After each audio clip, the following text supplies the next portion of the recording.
Coinbase says the data of nearly 70,000 customers was handed over by overseas support staff who were bribed by criminals to give up the goods. The crypto giant confirmed 69,461 users would be receiving direct communications from the company about the attack in a notification filed with Maine's Attorney General on Tuesday. The attack took place December 26, but it wasn't discovered until May 11th.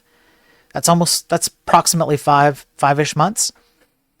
Coinbase acknowledged the attack via Form 8K filing with the SEC, adding that the crooks behind it tried extorting the money for $20 million. So it wasn't enough. We already covered this portion. It wasn't enough that these guys got access to the data, but they said, if you don't pay us $20 million, we are going to act nefariously on the data we've received. Now, again, these are the types of data that were released. I do think that we went over this on the previous coverage on one of the previous Daily Tech News episodes. Just in case we didn't, though, I just want you to be aware of the kind of information that was leaked.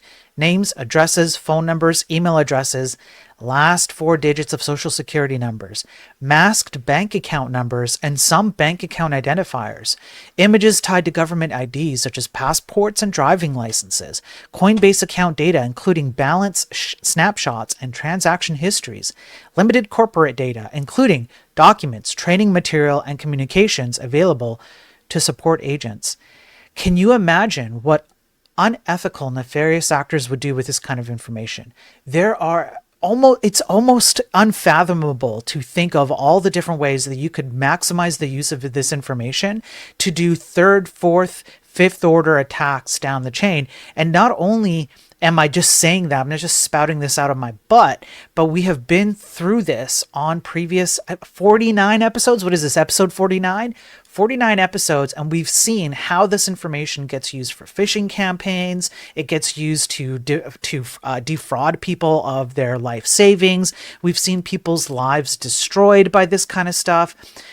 And it's not just stuff like this. It also comes from S3 buckets that are not secure, or configurations that have default configurations with default passwords because the sysadmin DevOps person didn't know how to configure it properly. Like, all of these things all just end up down the chain being sold and recycled and reused to attack people that you and I care about in our real lives. This information did not include your password, seed phrase, private keys, or any other information that would allow someone to directly access your account or your funds, and Coinbase Prime was untouched.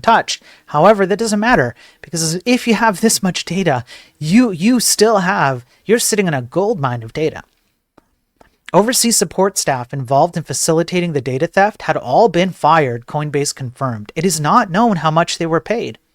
Coinbase has also not yet specified which country the support staff worked from, although active job boards show some support roles for the massive US crypto exchange are based in UK, Ireland, India, Philippines, and Japan, so, it could be anywhere.